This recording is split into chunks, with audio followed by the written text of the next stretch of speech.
Dia lahir tanpa seorang bapak. Jadi yang buat kakak yakin itu yang mana satu ini? Apa karena sudah menghidupkan orang mati? Apa karena dia tidak punya bapak? Agatha, selamat pagi. Selamat pagi. Boleh nggak saya menyerang kamu? Boleh. Langsung serangan ya. Ya. Kamu kan mengakui Yesus itu Tuhan kan? Aku udah mati, Pak. Udah, Pak. Enggak. Udah, kalau gitu saya keluar aja lah. Pak, kan kau nyerang aku. Apakah ada ayat di Kristen dalam Bible yang mengajarkan tentang kebersihan itu sendiri, tata cara pentingnya kebersihan? Hari ini jangan kau cebok pakai air ya. Kau hari ini cebok pakai pasir. Kamu suruh pakai pasir bukan pakai air. Oke, halo Irfan Sairi. Halo, selamat pagi. Ya, silakan, ada yang mau ditanya, Pak?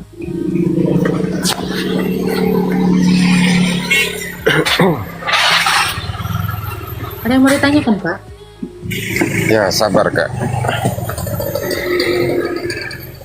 Kenalan dulu kak, dari Kalimantan. Saya ada yang mau ditanyakan dengan kakak nih kak. Mohon dijawab yang detail kan, biar kami memahami nih.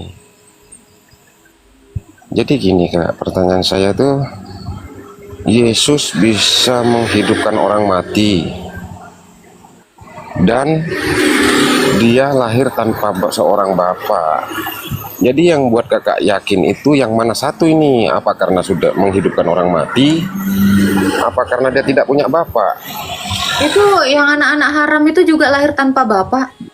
Ya saya tidak. Apa perlu saya menuhankan orang yang lahir itu nggak ada bapaknya gitu? Ini kak, inilah kakak. Kebodohan gini ya bang ya upgrade cara berpikirmu. Tidak ada satu orang Kristen pun yang menuhankan Yesus karena dia nggak punya bapak. Adam aja sekalian dituhani, ya bapak Adam. Ya upgrade ini cara berpikirnya. Nggak ada satu orang Kristen pun yang menuhankan Yesus karena nggak punya bapak. Saya juga nggak punya bapak. Tuhankanlah. Dan aku malas pertanyaan orang yang tidak pernah sekolah. Ya, kenapa saya bilang itu? Ini benar-benar tidak pernah sekolah. Setiap orang beragama karena mengharapkan satu hal, apa? Nanti akan dihidupkan setelah mati. Itu. Emangnya kalau bertuhan itu apa tujuannya? Dapat duit? Tidak.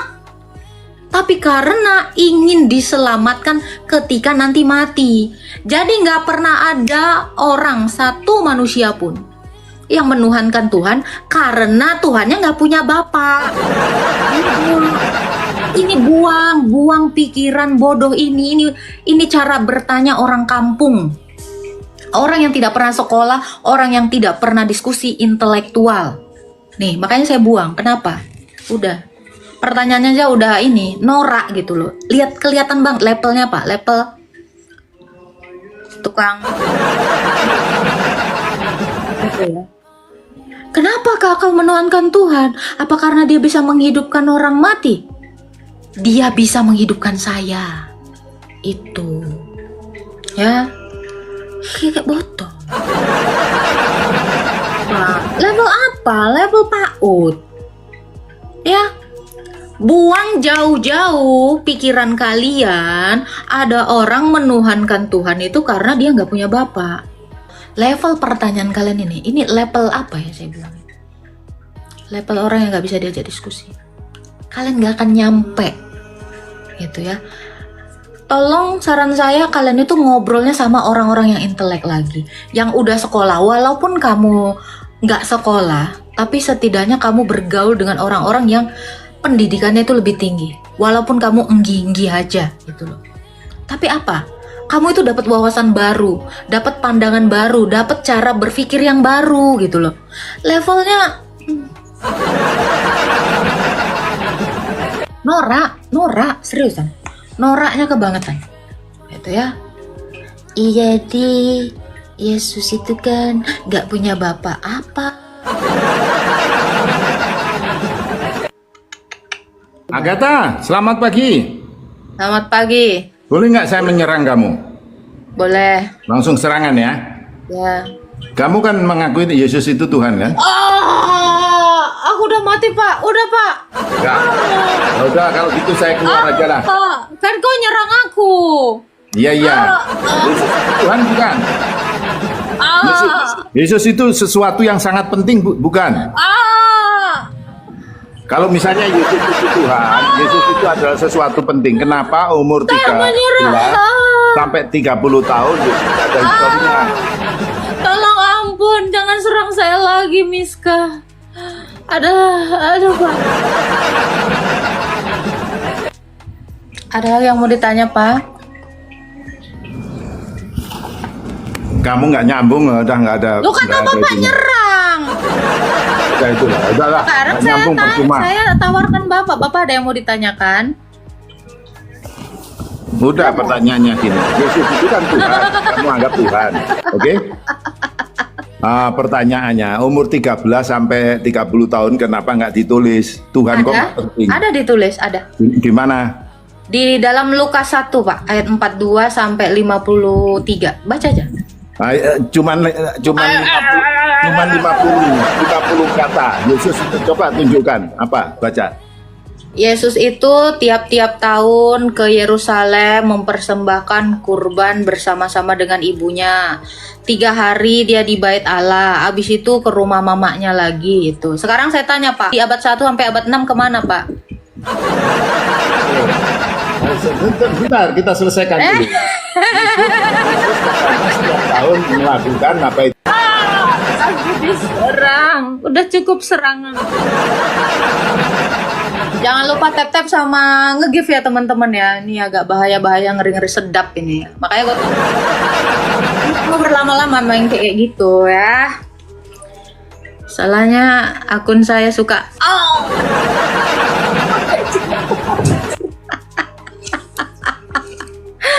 Aduh.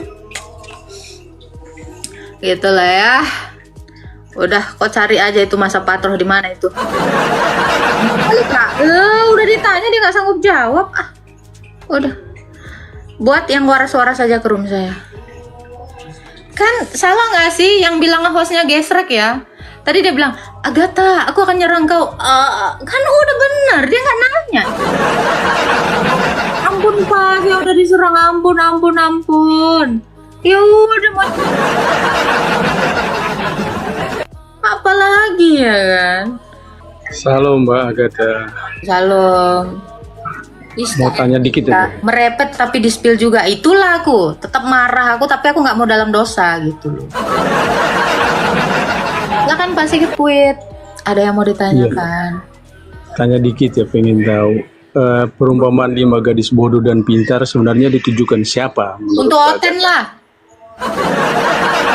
Iya, maksudnya Otennya yang Otennya, mana? ini saya kasih tahu. 5 gadis bodoh itu adalah untuk Oten yang sudah tahu keselamatan tapi nggak mengerjakan. Itu 5 gadis bodoh. Ya, udah tahu dia Yesus memerintahkan A, B, C, D semua disuruh dikerjakan tapi dia masih ngeyel. Yang kok kiranya RT sebelah? Tidak. Itu untuk Oten yang melakukan ya 5 gadis bijak itu adalah Oten yang melakukan perintah Tuhan. 5 gadis bodoh itu adalah Oten yang asal-asalan mengerjakan firman Tuhan. Itu dia, rasakan. Oke, saya merasa. Tapi gini loh Mbak, dikatakan di situ kan bagi mempelai itu 5 gadisnya kan di luar, bukan mempelainya sudah di dalam. Betul tuh? Yang kok kiranya gadisnya itu bukan calon mempelai wanitanya, yang ditunggu itu mempelai laki-laki. Ada. Pengantinnya kan sudah di dalam Mbak. Di Mempelai dalam mana perempuannya dia? Di kita dalam kan mana udah. dia? Di dalam mana aku tanya kau? Itu mempelai laki-lakinya kan menunggu mau datang, terus mempelai wanitanya kita lah. Laki-lakinya bukan Oten di menunggu dalam. mau datang. Lelakinya itu mempelai laki-lakinya yang mau datang. Ngapain dia nunggu orang dia yang lagi bergerak? Yang nunggu itu gadis itu. Aku baca dulu lah. Di dalam, di luar, di dalam, di luar. Nggak ada itu yang di ruang tunggunya itu semua itu. Perempuan itu mau yang bijak, mau yang bodoh itu semuanya di ruang tunggu. Mempelainya itu datang, nggak mempelainya nunggu, mempelainya lagi jalan. Mari Jaki.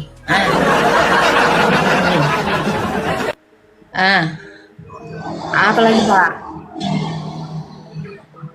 Oke, saya cari Alkitab saya dulu. Saya di luar ini. Cari lah, cari. Nggak percaya. Oke, nanti saya naik lagi ya. Nanti saya naik lagi. Hari. Oke, dah, salam. Ih, kok ngambek kau? Udah aku baca lah dulu. Aku bacakan pun. Entah di mana pun Alkitabku. Gak ada orang yang bantu aku ya. Bentar dulu ya Pak. Aku cari dulu Alkitabku Pak. Entah kemana-mana aku taruh. Sabar ya Pak ya. Jangan marah kau. Gak marah aku, tenang aja. Ay tenang maho di sini. Tenang mau isi. Naik bain. Oke, di mana ya? Saya juga lupa lagi. Ih, kok tanya pula aku di mana ya? Emang nggak pernah aku baca. Kamu kan lebih Matius itu Pak. Matius ya. Ya. Yang aku matiin dulu ya. Aku mau butuh Google ya.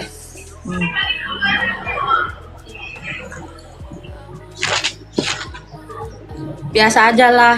Yang ngebuka Alkitabnya serak.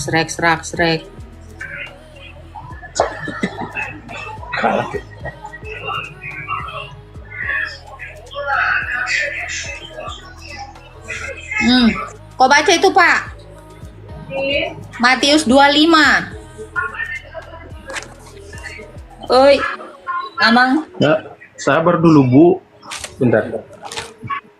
Kesabaran Matius 25. setipis tisu.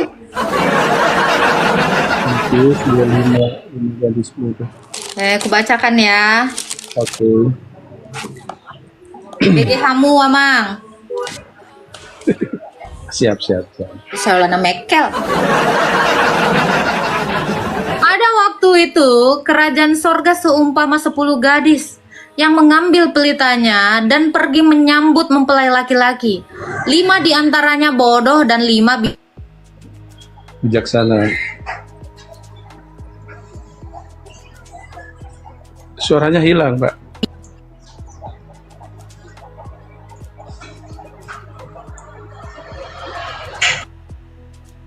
Aduh. Sorry. Gimana? Udah sampai mana, cuy? Itu bapakku, Romo aja lagi video call tadi sebentar. Bapak yang selalu sayang sama anaknya ini ya kan? Oke. Nih. Saya bacakan ya. 5 diantaranya bodoh dan 5 bijaksana. Gadis-gadis yang bodoh itu membawa pelitanya, tetapi tidak membawa minyak. Sedangkan gadis-gadis yang bijaksana itu membawa pelitanya, juga minyak dalam buli-buli mereka. Berarti dia mempersiapkan persiapan. Karena mempelai itu lama tidak datang juga, mengantuklah mereka lalu tidur. Waktu tengah malam terdengarlah suara orang berseru, "Mempelai datang! Sambutlah dia!" Gadis-gadis itu pun bangun semuanya, lalu membereskan pelita mereka. Gadis-gadis yang bodoh itu berkata kepada gadis-gadis yang bijaksana, "Berilah kami sedikit minyakmu itu, sebab pelita kami hampir padam." Namun jawab gadis-gadis yang bijaksana itu, "Tidak, nanti tidak cukup untuk kami dan untuk kamu. Lebih baik kamu pergi ke penjual minyak dan beli bagimu sendiri." Tetapi waktu mereka pergi untuk membelinya, datanglah mempelai itu, dan mereka yang telah siap sedia masuk bersama dia ke ruang perjamuan kawin, lalu pintu ditutup. Kemudian datang juga gadis-gadis lain itu dan berkata, "Tuan, Tuan, bukalah pintu bagi kami." Namun ia menjawab, "Sesungguhnya aku berkata kepadamu, aku tidak mengenal kamu. Karena itu berjaga-jagalah, sebab kamu tidak tahu hari maupun saatnya." Ini bicara tentang hari kedatangan Kristus. Ini bukan perumpamaan ya. Walau dikatakan perumpamaan, tetapi orang Kristen menangkap itu dengan iman, dan itu adalah diri kita sendiri. Gitu ya. Jadi kalau ada, ini kan 5 gadis ini kan keluar. Dia mencari keselamatan di tempat lain. Lalu berharap kembali lagi kepada mempelainya. Lalu berharap lagi kembali kepada Tuhan yang benar itu. Nah ini. Makanya Tuhan Yesus bilang apa? Kau harus berjaga-jaga. Itu untuk Oten. Makanya Oten jangan mencari dunia. Kau kira dunia ini bisa menolong kamu? Enggak. Nah, itu. Jadi, saya nggak ngurusin pikiran kau. Kau kan bertanya, itu jawab. Udah. Nggak usah kau pikir-pikirkan lagi. Kalau kau bertanya sama aku, berarti kau siap untuk mendengarkan jawabanku. Kalau kau punya jawaban sendiri, gak usah nanya kau di roomku. Malas sekali aku. Nggak pikiran saya. Hilangkan pikiran kau itu. Buang pikiran kau. Gitu ya kan? Bertanya tapi tidak butuh jawaban. Iya, harus gue lempar yang kayak gitu. Udah dibilang, itu untuk Wapen. Kalau kamu masih kayak gitu, Tuhan Yesus sudah bilang, aku tidak mengenal kamu. Gak usah banyak ngeles kau. Udah disuruh Tuhan berjaga-jaga, kau masih ngeles. Terus kau cari lagi keselamatan tempat lain, meninggal kau. Gitu ya. Iya, ini mau tanya ini Bu Pendeta, Saya bukan pendeta. Gak ada pendeta di sini. Lanjut, Pak. Iya. Oke, lanjut ya.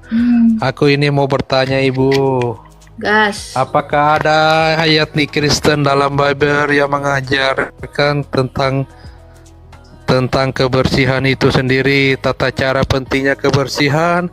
Karena kita tahu bahwa di agama sebelah itu menerapkan sistem kebersihan dan mengatakan bahwa kebersihan itu adalah bagian dari iman di surat Al-Baqarah 222. Terus bagaimana di Kristen sendiri menerapkan sistem kebersihan dalam kehidupan sehari-hari? Apakah ada ayat di Bible yang menjelaskan tentang kebersihan itu sendiri? Oke. Terima kasih. Bahkan Yesus itu makan tidak cuci tangan. Kenapa? Karena sekalipun kebersihan dikatakan sebagian dari iman, kebersihan tidak menyelamatkan kau. Itu satu. Yang kedua, orang Kristen itu bukan babi yang tidak tahu cara membersihkan sehingga diajarkan seperti hewan-hewan peliharaan. Kucing itu kan disuruh kan diajarin ke toilet, lama-lama jadi ngerti. Kita ini manusia yang punya kemampuan untuk berpikir. Itu. Apakah kebersihan itu harus diajarkan? Masya Allah, kita bukan hewan karena kita dipersiapkan dengan pikiran. Itu yang harus kita pahami. Mau dibilang kalau di sana kan diajarkan kebersihan. Bang, kita bukan anak kecil yang baru 2 tahun baru belajar makan gitu loh. Tidak tahu cara membersihkan. Itu. Jadi apakah penting kebersihan itu? Yesus aja menyembuhkan orang yang lumpuh. Kok kira orang lumpuh itu nggak terseok-seok kakinya itu bertanah-tanah? Semua bisa bagi Tuhan. Yang pendarahan. Kok kira orang pendarahan itu bersih kali? Kotor. Jadi untuk orang-orang yang sibuk sekali bersih tetapi hatinya busuk. Untuk apa? Pentingkah itu bagi Tuhan? Sebab mayat itu isinya bakteri. Itu aja bisa diubahkan Yesus menjadi hidup kembali. Kau bayangkan dulu Lazarus yang 4 hari mati. Apa nggak bakteri semua itu isinya? Tetapi bagi Kristus, itu semua bisa dihidupkan kembali. Jadi apakah kebersihan sebagian dari iman? Bukan itu yang menyelamatkanmu. Yang sebagian dari iman itu adalah mengerjakan keselamatan. Itu di dalam dogmanya orang Kristen. Gitu, Bang. Oke. Ingat, kita bukan anjing, kita bukan kucing yang diajarin ke toilet, jangan berak sembarangan, kita bukan seperti itu. Kita manusia yang dikasih pikiran. Gitu, Bang. Oke. Jadi poinnya kebersihan itu tidak ada di dalam Bible itu sendiri. Kebersihan ya, itu bukan Mbak poinnya Agatha. tidak ada. Kebersihan itu tidak menyelamatkan. Oke, aku lanjut ya. Aku mau bernarasi sedikit, Mbak Agatha. Itulah sebabnya ya, mengapa semuanya bisa dimakan dan diminum. Tak heran mabuk dan penyakit banyak yang menyerang hoten-hoten ya. Bagaimana kekristenan menyikapi hal ini seperti sepele tapi sangat krusial. Bahkan di Bible sendiri mengatakan di Lukas 16 ayat 10-11. Jika kamu tidak setia pada hal-hal kecil, maka kamu juga tidak akan setia pada hal-hal besar. Silakan. Oke, setia pada hal-hal kecil itu bukan merujuk kepada cara buang air kecil, cebok pakai apa ya. Setia pada hal-hal kecil itu adalah kepercayaan diberikan kepada kamu untuk mengerjakan sesuatu. Bukan hal-hal kecil yang dipercayakan itu nyapu rumah, Bu. Itu yang satu, yang pertama. Yang kedua, kamu tadi bertanya apa? Lah, pantesan ya Oten itu banyak yang sakit sengaja untuk menyatakan kemuliaan Allah. Kenapa Oten banyak yang sakit? Supaya Allah itu bekerja dan menyatakan mujizatnya atas Oten. Dibiarin aja, karena gini kan dikatakan ya, semua halal bagimu, tetapi tidak semua berguna. Artinya kita itu harus menggunakan akal kita. Sekalipun Oten banyak yang sakit, ingat, mujizat Yesus itu mau dinyatakan di saat Oten itu sakit, Bang. Jadi kenapa yang sebelah itu sibuk kali menjaga kebersihan? Karena kita nggak mampu memberi mujizat kesembuhan. Kalau kita kan, Allah kita kan bisa untuk itu ya kan.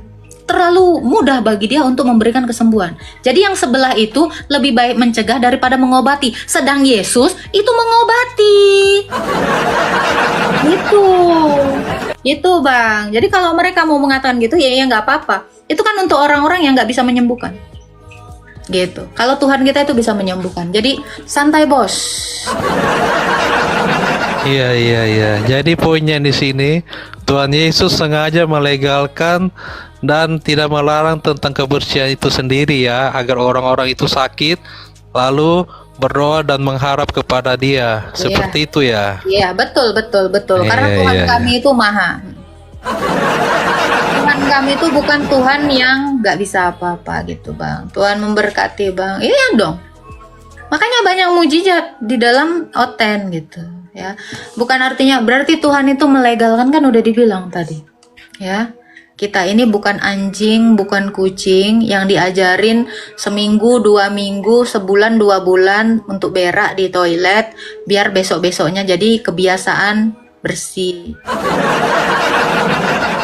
Ya kan? Seperti itu. Tapi ya, by the way ya, yang gue lihat ya, Oten-Oten lebih bersih tuh dari yang sebelah. Yang gue lihat ya, Oten itu banyak yang bersih, apalagi cici-cici ya, mohon maaf ya, mereka bersih-bersih kali woi. Ya, kalau dikatakan Oten tuh kayaknya jorok gitu ya, ingat ya. Tapi ya juga sih, Oten tuh jorok, serius. Kenapa? Makanya mereka mempekerjakan pembantu yang nggak Oten buat bersih. Memang ini cici-cici ini memang iya nyari babu aja dia malas memang disuruhnya yang menjaga kebersihan itu yang bersihin. Memang kau ya Oten ya, mentang-mentang kau itu orang kaya ya, memang kau ya kutandai kau Oten, awas kau ya. Ya gitulah Oten. Ya memang Oten tuh orang sok paten emang. Males kalah aku nih. Tapi nggak ada ya di roomku ini yang sok paten ngasih paus, nggak ada yang sok. Aduh, Oten nih bos, senggol dong. Aduh, ada Om Botak. Halo Om Botak. Halo Kak Agatha, Halo Bang. selamat pagi. Selamat pagi Bang. Saya komen sedikit tadi orang terakhir itu boleh Kak? Maksudnya? Tadi orang yang terakhir itu yang dia join itu, saya mau kasih komen sedikit tentang omongan Boleh tadi Bang, itu. gas sampai bawah Bang. Gas dia Bang. Gebuk. Gas dia Bang, yang udah di bawah tadi tuh Bang. Gas Bang, kejar dia Bang. Yang nggak ada akhlak itu Bang, kejar Bang, kejar dia. Gigit dia Bang, gigit Bang. Kok naik lagi ya Bang ini? Kok gitu mau ke bawah loh Bang. Gas Bang. Iya, gini Kak, apa namanya, orang Kristen itu, kalau kita itu bukan, ya seperti tadi Kakak bilang, kita itu bukan seperti anak kecil yang semua harus diatur. Seperti kayak orang Israel dulu saja itu, Tuhan cuma kasih 10 hukum Taurat, tiba-tiba semua berubah jadi 365 hukum. Karena mereka terlalu terpaut sama hukum, seakan-akan semua itu harus diatur sama hukum. Kalau tidak ada hukum, mereka tidak bisa apa-apa. Tapi di Kristen, Tuhan kasih kita hikmat, Tuhan kita kasih kita pilihan. Kau cintai orang lain seperti engkau mencintai dirimu sendiri, ya berarti kau harus tahu apa yang baik untukmu. Kalau kau tahu cebok itu baik ya kau cebok lah. Kau tahu mandi itu baik ya kau mandilah. Kalau kau tahu mabuk tidak baik ya jangan kau mabuk. Tuhan kasih kita kebebasan untuk lihat apa yang baik, apa yang buruk buat diri kita sendiri. Karena Tuhan kasih kita hikmah. Jadi buat yang tadi abang tadi itu yang barusan naik yang urus masalah cebok itu, silahkan kau hari ini jangan kau cebok pakai air ya. Kau hari ini cebok pakai pasir. Kamu suruh pakai pasir bukan pakai air. Kalau ikut aturan jangan setengah-setengah bang, ya. Jadi saya tunggu hari ini kabarnya sudah cebok pakai apa, ya. Terima kasih ya Kak Agatha. Keras sekali abang ini ah. Thank you bang Om Botak. Terima kasih. Tuhan memberkati. Ada yang keberatan muridnya Rasul Paulus? Gue sih enggak. Gue bangga. Nah rupanya kok marah kalian? Jika kalian pengikut Paulus, domba-domba Paulus, oke, keren, suka saya. Kenapa? Iya toh? Mau deh syahadat kayak gitu, gas. Syahadat dong. Kan kita syahadat kita itu adalah pengakuan iman rasuli. Itu syahadatnya orang Kristen. Pengakuan iman Nikea. Itu kan dari rasul. Ya kan? Yang apostolik. Aku percaya gereja yang satu, yang kudus dan yang rasuli. Itu rasuli. Kenapa? Hei kalian pengikut Paulus? Yes. What happened ayah naon dengan Rasul Paulus? Dia baik. Ya, dia setelah mengenal Kristus dia bertobat. Tidak pernah membun-bun. Tidak pernah asam mukanya lagi. Bahkan sama orang buta kayaknya dia sembuhkan itu orang buta. Bukan dikecutin. Iya kan? Gitu. Ya kan? Paulus ketemu Tuhan malah tobat. Pak Sir. Keras sekali ya. Agak-agak takut aku ya kan. Iya. Rasul Paulus itu ketemu janda disuruh hidup kudus kayak dia. Bukan malah dihalalin kan. Korintus 7 ya. Rasul Paulus itu menasihatkan kepada janda-janda, bukan menikahi janda-janda. Janda-janda punya anunya. Aduh Tuhan. Iya, gitu. Keren kali memang Rasul Paulus ini. Udahlah, baik-baiklah kalian typing gue. Banyak kali udahan dosa kalian sama dosaku. Halo Bang Bonang. Silakan Bang Bonang. Selamat pagi, selamat siang Kakak Agatha. Salam. Salam. Selamat pagi Pak. Iya Kak, ini kebetulan tadi saya Kakak membahas itu tentang gambar Tuhan Yesus. Nah, saya secara pribadi memang lebih condong ke gambar yang ini, yang di belakang Kakak itu. Nggak condong pun nggak masalah bagiku. Bukan, maksud saya gini loh Kak. Iya. Saya kemarin debat sama orang ini RT 6 sama saya bilang salah dosa nggak, saya bilang gini, saya pribadi sebagai seorang Kristen, saya nggak percaya gambar Tuhan Yesus seperti yang umum-umum, yang maaf ya, yang gondrong, yang ganteng. Saya bilang gitu. Kira-kira saya salah nggak Kak? Mohon pencerahannya Kak. Apa yang salah? Enggak, yang sekarang itu kan banyak gambar Tuhan Yesus tuh lebih ke seperti spesifik kayak gitu loh, bukan kayak yang di belakang Kak Agatha gitu. Itu kan artis. Yang kayak di Enggak, itu artis. Iya, makanya lidah saya salah nggak? Maksud saya apa, saya dalam hati saya. Tapi saya secara pribadi nggak, bukan kayak gitu Tuhan Yesusku dalam hatiku gitu. Saya lebih condong. Kalau kita lihat ya, seperti gambar nubuatan iya, ya, Kak, ya. nubuatan. Dikatakan bahkan wajahnya itu tidak ada semaraknya. Ya, mohon pencerahan dan ini apa dalilnya Kak ya? Saya Katolik loh Kak.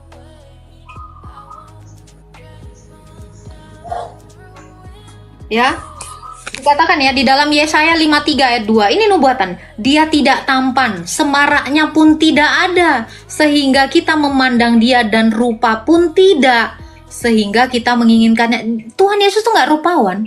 Kalian baca, ini nubuatan Nabi Yesaya. Di dalam Yesaya 53 ayat 2. Coba kalian baca. Jadi kalau digambarkan ganteng, iya emang agak-agak sengit. Agak-agak rada-rada itu. Ini kan ini sampai ada di nubuatan gitu. Ya, dikatakan dia rupawan pun tidak sehingga kita menginginkannya. Memang nggak ada, ya memang seserem ini. Memang dia serem, hitam. Jadi tadi malam saya itu agak tertekan batin. Nah, kalau bisa kakak batin bilang kau kayak gitu kan ditekan, saya Pak? agak plong gitu. Oh, iya, tekan batin kau. Bukan. Maksud saya, apa lidah saya, apa pikiran saya ini kok. Nah, tapi secara pribadi saya bukan kayak gitu Tuhan Yesusku, Kak. Lah Aku ini gitu, nubuatan. menolak secara Ini nubuatannya. Jadi kalau ada yang mengatakan Oh, seperti iya. itu ya nggak ada. Ini kan sebagai taruk ia tumbuh di hadapan Tuhan dan sebagai tunas dari tanah kering ia tidak tampan, semaraknya pun tidak ada sehingga kita memandang dia, rupa pun tidak sehingga kita menginginkannya. Dia tidak rupawan dan dia tidak tampan. Itu. Yesaya berapa, Kak? Yesaya berapa, Kak? 53. Yesaya 53. Oke, baik, Kak.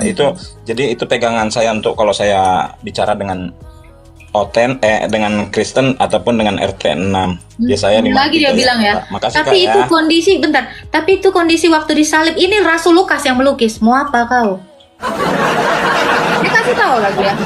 Ini Yesus sendiri yang melukis wajahnya ya. Di dalam kain ini wajah Yesus. Ini dia sendiri ya. Ini the medallion ya. The medallion ini. Ini saya udah posting tapi akunnya keblokir ya. Jadi Yesus itu pernah menaruh handuk, menaruhkan wajahnya sendiri. Itu kenapa artinya medallion itu dilukis tanpa manusia. Nah itu sendiri Yesus sendiri yang melukiskan wajahnya. Nih, makanya kalian kalau lihat ya bendera-bendera orang Rusia, mereka pakai gambarnya. Itu beneran real gambaran Kristus. Nih, ini Kristus ini menggambarkan baik, Pak. dirinya sendiri nih. Ini. Jadi Rasul Lukas pun melakukan hal yang sama.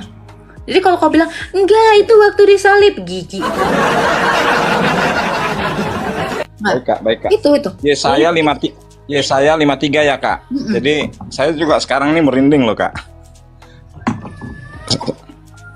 Artinya jadi penguatan iman saya baca Yesaya 53 baik kepada RT 6 maupun yang Kristen. Baca 53. Makanya kita tolak. tuh jangan ngelihat ikon Kristus itu dari artis-artis yang memerankannya. Iya, itu saya setuju, Kak. Kalian, udah aku bilang, kalian kalau mau melihat ikon yang paling tua, kalian lihat itu ke Hagia Sophia. Seperti apa? Kayak gini, kurang lebih kayak gini. Itu Oke, bahkan oke. udah dirusak. Jadi- Itu saksi sejarah. Baik, Kak. Sekali lagi Yesaya 53 ya, itu pegangan saya, Kak, dalilnya. Iya. Makasih ya, Kak Agatha ya. Nah, Tadi Tuhan- malam saya debat. Oke, amin. Siap. Jangan Makasih, banyak-banyak Kak. debat, Siap. Pak. Biar Saya juga ingin jadi laskar. jadi Laskar Kristus nggak harus berdebat, nggak ada itu. Matanya nggak merah ya Kak, enggak lah. Tapi kalau telapak kakinya kasar kayaknya iya karena dia jalan sana sini. Tapi kan pakai selop, ada kasutnya. Ya nggak bungku ya, nggak tahu lah. Kayaknya nggak bungku gitu. Iya, mending ke Komal Kristen support Pak, nggak usah lah debat-debat ya kan. Shalom Pak Ayub. Halo Bang Jepriliu. Halo, Ya silakan Bang Jepriliu. Shalom Kak Agatha pagi. Selamat pagi. Mau konsultasi aja sih. Apakah Mak, di jadi psikolog aku nih. tentang Alkitab, Hmm. di kisah para rasul 13 kan dijelaskan bahwa di satu waktu di Antioquia ada beberapa pengajar gitu, Barnabas, Simeon, Lukius, Menahem, dan Saulus. Mereka itu kan sedang beribadah. Terus tiba-tiba ada suara untuk mengutus Saulus dan Barnabas ke Pulau Siprus. Apakah itu sebagai bentuk tanda bahwa ada saksinya loh, Saulus itu jadi rasul gitu. Bukan hanya itu aja kan, Ananias kan mengkonfirmasi. Dia membaptis Rasul Paulus dan memperkenalkan dia sebelum kisah para rasul 13. Anda baca di dalam kisah para rasul 9 itu ada. Jadi ini juga bentuk konfirmasi. Bentuk konfirmasinya itu banyak. Di Galatia juga ada. Gitu. Jadi apakah bentuk konfirmasi bahwa Rasul Paulus ini diutus? Tidak hanya itu, gini ya Bang ya. Rasul Paulus itu kan menulis banyak surat. Dia memberikan pengajaran-pengajaran di luar daripada Yahudi kan. Ada yang ke Roma kan, kemana lagi tuh?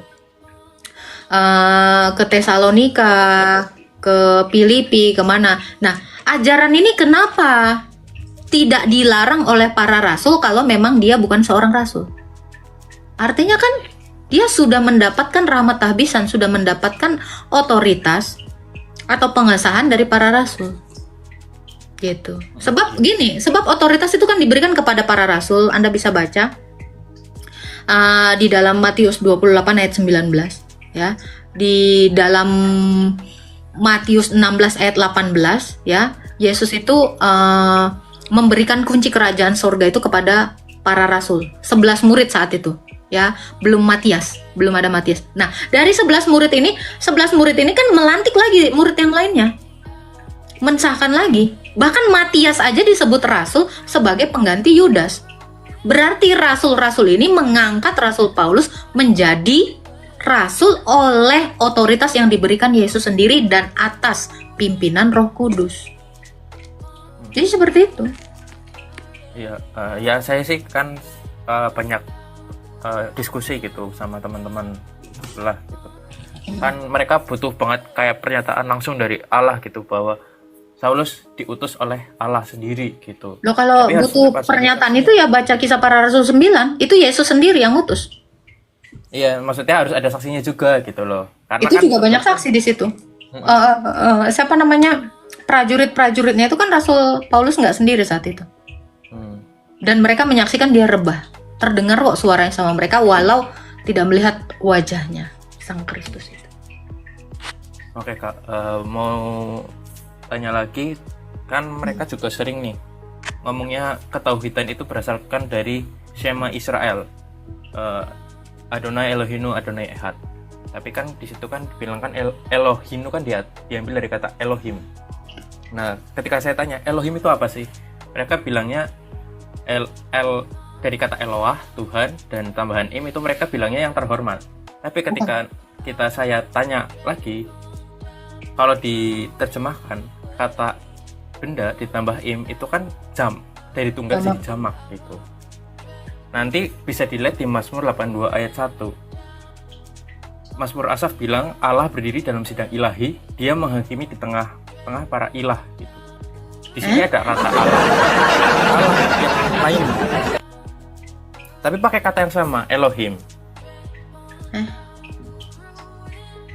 Jadi yang benar Elohim itu kata Tuhan yang jamak jadi satu atau yang terhormat Allah gitu. Tuhan yang jamak jadi satu. Kalau dikatakan Tuhan yang jamak jadi satu itu tidak. Ya, karena berarti sebelumnya tidak satu. Itu salah. Jamak jadi satu itu salah. Tapi Yesus Allah Tritunggal ini memang sejak semula, sejak dalam kekekalan memang satu. Bukan jamak jadi satu, itu salah. Itu pernyataan yang tidak benar itu. Makanya Shema Israel, Adonai Eloheno, Adonai Echad. Dengarlah wahai Israel, Tuhan itu Allah kita. Tuhan itu Esa.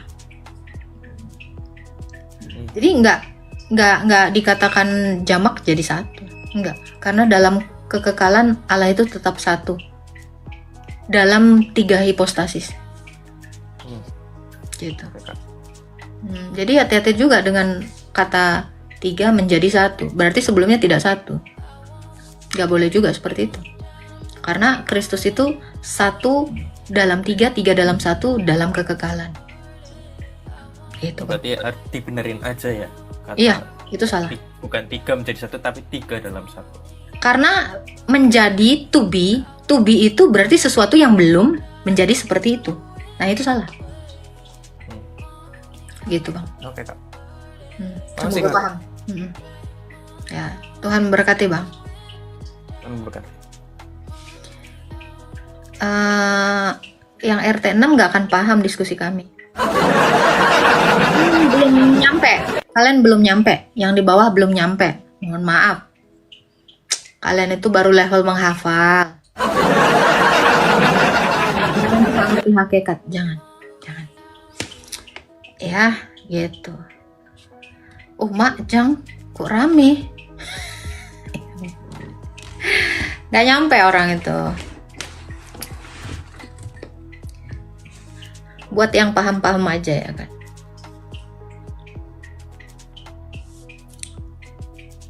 Apa itu RT 6, Kak? Yang bukan RT 7? Namanya RT 6 pasti bukan RT 1, RT 2, RT 3, RT 4, RT 5. Itu udah pasti. RT 6. Simple aja tapi pasten ya. Oke, kita naikkan lagi yang lain. Istahe, udah di muka berpas. Pandi kau. Gua di RT 7. Cie, yang RT 7 cie. Pagan dong. Lo kira lo itu RT berapa? Lo kira lo RT 7? Bukan. Kau kira RT 7 apa? Gue RT 6 RW 11, Kak. Dia berharap ya kan yang sebelah RT 6 terus kita RT 7. Bukan. 6. Ya. Itu kan kalau di ini nih ya, kalau dibulatkan ya, kita berdasarkan desimal anjir. Kita belajar matematika dulu ya. Jadi kalau kita bulatkan desimalnya 6 kayak 6,66 itu kan jadinya 7 ya kan? Itu RT 7, abad 7. RT 666. Apakah ada nubuatan Paulus di Alkitab? Nubuatan itu untuk Mesias, botol.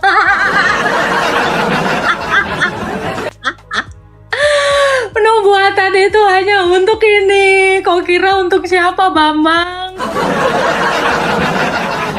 Ada nubuatan untuk Paulus. Mau ketawa-ketawa guling-guling aku. Shalom kakakku. Gak ada. Jadi nubuatan itu hanya untuk ini, cintaku. Kok kira Matius menubuatkan Matius. Kok kira Nabi Musa menubuatkan siapa? Hah? Ini. Kok kira Ayub menubuatkan siapa? Ini. Kok kira Yunus menubuatkan siapa? Ini. Kok kira ada yang menubuatkan Matius? Gak ada. Ngomong Paulus. Nubuat itu artinya adalah penglihatan tentang Mesias yang akan datang. Otoni Loa emang cocok lah. Dikira dia nubuatan untuk Gak diajak. Lo gak diajak, becit. Lo tidur aja. Lo kagak ngerti. Aduh Tuhan, Otoni Loa, emang Otoni Loa. Cemana lah itu ya. Jadi Nabi Yeremia, Nabi Yesaya, Nabi Daud ya, Nabi Daud ya, Nabi Maliaki, itu semuanya menubuatkan ini cinta. Nah, ini baru nubuat. Nubuat itu nabi-nabi ya. Rasul itu menyaksikan. Paham kau? Itulah, jangan sok-sokan pakai kata nubuat. Gak kenal lu kata nubuat. Lu gak ngerti apa itu nubuat. Percuma, kita omongin pun kita jelasin lu kagak paham. Nih, kayak gini. Ya karena Nabi Daud itu sudah menubuatkan tentang bahwa dia itu ditelanjangi, ya orang-orang mengerumuninya. Nah, lalu dikatakan ya, ini kaki dan tanganku tertusuk nih di ayat 17. Sebab anjing-anjing mengerumuni aku. Anjing ini untuk istilah orang-orang yang di luar dari Israel.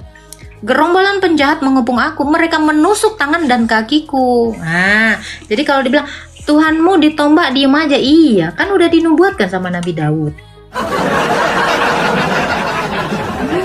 Inilah sebabnya makanya saya bilang Nabi Daud aja udah ngomongin Yesus. Gila, gokil kan ya? Siapa Daud? Kok bisa dia menceritakan tentang ini? Itulah yang namanya nubuat, bukan lu buat. Gitu. Ya. Iya. Kalau Daud sudah menubuatkan Yesus itu disalib, jangan dibilang lagi diserupain. Jadi kalau Nabi Daud sudah menubuatkan dia itu disalib, Nabi Musa sudah menubuatkan dia disalib, jangan percaya ada yang bilang Tuhan Yesus itu diserupain. Lu bohong. Lu percaya lu dibohongin. Lu gak percaya nih sama Daud, sama Musa. Hah? Air netes kak, iya keran gua rada-rada guys. Agak rapet ya, nanti kita benerin ya. Gitulah. Yang mengingatkan Yesus mati adalah iblis. Ngapain diingetin?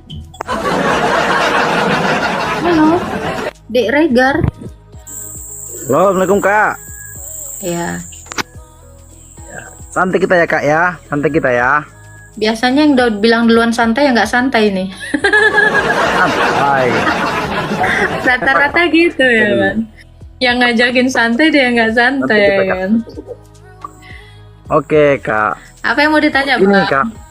Oh, mau ditanyakan ini di mana Nabi Daud mengatakan yang bahkan yang datang itu adalah Yesus. Ini barusan tadi.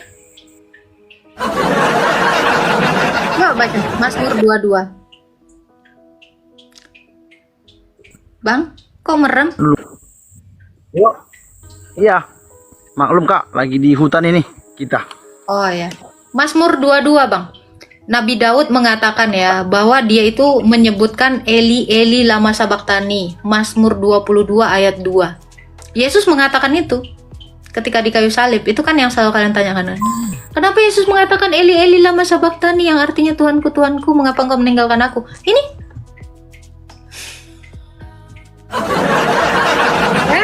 jadi Nabi Daud saja sudah menubuatkan bahwa dia akan mengatakan Eli Eli lama sabaktani. Jadi jangan kau tanya lagi di mana. Nanti banyak lagi aku tunjukkan. Nah, itu Bang, satu Mazmur 22 Bang. Silakan. Oke kak. Halo Mas Tapi di situ- Bram.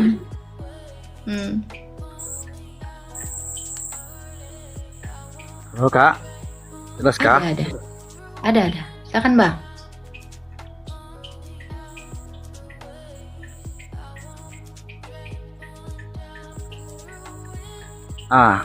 Tapi tadi Sinyalmu kak udah putus-putus Bang. oke. Jadi dia tuh Bang lebih bagus kau tutup kamera. Yang penting suaramu tuh enak gitu.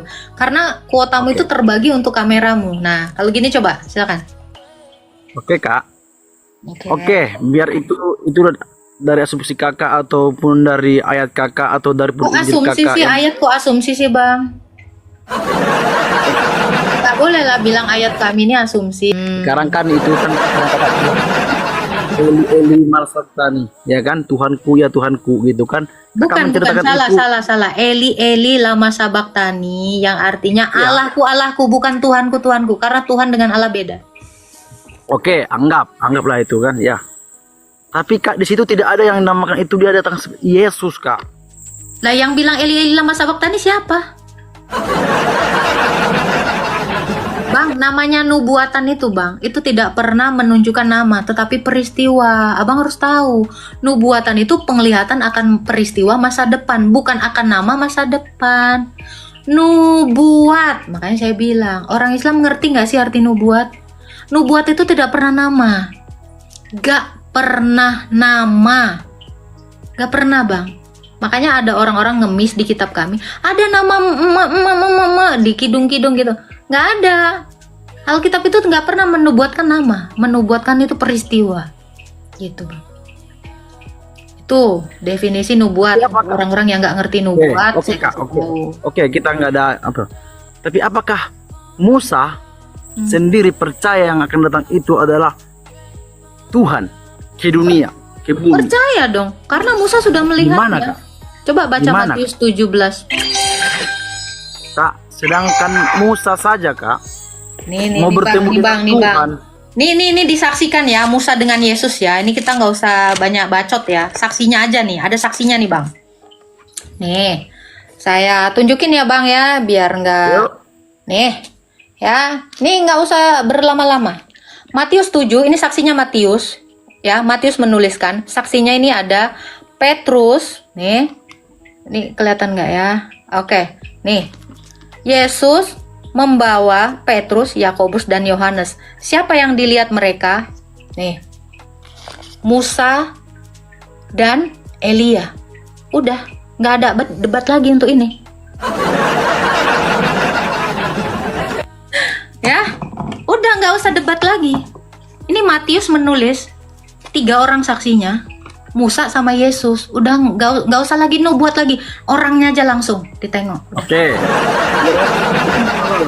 Itu kan kepercayaan kakak, nggak ada masalah di situ.